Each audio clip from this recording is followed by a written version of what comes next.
اب دیکھیں یہ جو حرف تھا یہ حروف مقطعات میں سب سے زیادہ بڑا حرف ہے، کیونکہ اس میں جو ہے کاف آتا ہے، ہا، یا، عین، صاد، یعنی یہ 5 حروف بنتے ہیں اور پھر یہ حرف بنتا ہے۔ اب اس میں جو کاف ہے، سب سے پہلا جو حرف کاف ہے اس کے اوپر بڑی مد ہے، اس کو ہم نے زیادہ لمبا کھینچنا ہے۔ اس کے بعد ہا اور جو یا اس کے 2 حروف ہیں ان کے اوپر کھڑا زبر ہے، ان کے اوپر کیا ہے؟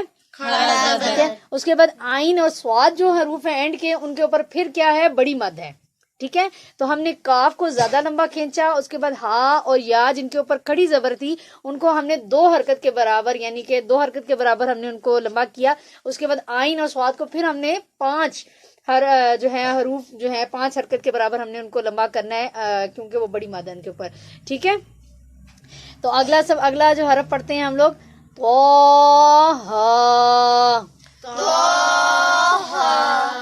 اب یہ تو اور ہا دونوں کے اوپر کھڑا زبر ہے، تو ہم نے ان کو اتنا زیادہ لمبا نہیں کیا، یعنی ہم نے کھڑی حرکات کے برابر 2 حرف کے برابر کھڑی حرکات کو لمبا کیا، تو ہم نے ان کو مختصر تو ہا پڑھا۔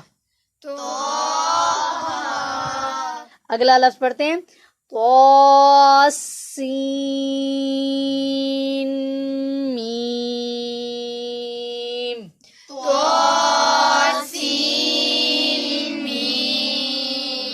بالکل۔ اب دیکھیں یہ جو حرف تھا اس میں تو کے اوپر کھڑی زبر ہے تو اس کو ہم نے کم لمبا کیا، اس کے بعد سین جو ہے اس کے اوپر بڑی مد ہے تو اس کو ہم نے زیادہ لمبا کیا، اور میم مشدد بھی ہے اور مد بھی ہے، تو میم کے اوپر ہم نے ٹھہرنے کا ٹائم بھی لیا اور میم کو زیادہ لمبا کیا کیونکہ اس کے اوپر بڑی مد بھی تھی، ٹھیک ہے۔ اب اس سے اگلا حرف پڑھتے ہیں تو سین۔ وا کے اوپر پھر کھڑا زبر ہے اور سین کے اوپر بڑی مد ہے، تو ہم نے جو ہے اس کو زیادہ لمبا کھینچ دیا اور تو کو 2 حرکت کے برابر کیا۔ اس کے بعد اگلا حرف آتے ہیں یاسین۔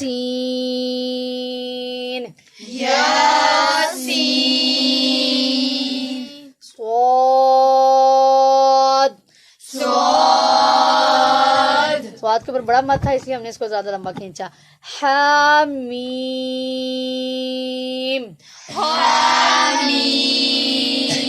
ہا کے اوپر کھڑا زبر تھا اور میم کے اوپر بڑی مد ہے، تو ہم نے ہا کو 2 حرکت کے برابر اور میم کو زیادہ لمبا کھینچا کہ مد تھی۔ اگلا حرف پڑھتے ہیں حامیم۔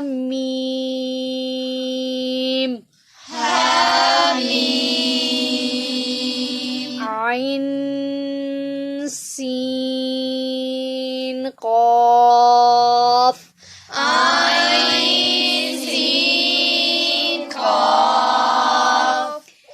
اب ہا اور میم بالکل پہلے کی طرح کھڑا زبر تھا ہا پر، اس کو 2 حرکت کے برابر اور میم پر بڑی مد تھی تو اس کو زیادہ کھینچا۔ اس کے ساتھ ہی ہم نے عین سین اور قاف پڑھے، ان تینوں حروف کے اوپر جو تھی بڑی مد تھی، آپ لوگوں نے دیکھا، تو ان تینوں حروف کو یعنی عین سین قاف کو ہم نے زیادہ لمبا کر کے پڑھا، یعنی کھینچ کے پڑھے یہ حروف، ٹھیک ہے۔ تو اگلے حرف کی طرف آتے ہیں قاف۔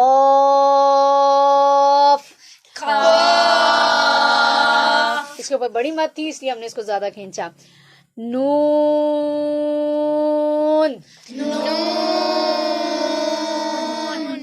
نون کے اوپر بھی بڑی مد تھی تو اس لیے ہم نے اس کو جو ہے بڑی مد کی مقدار کے مطابق جو ہے مدات جو تھی، مدات کی جو مقدار ہے اس کے برابر ہم نے اس کو کھینچ کے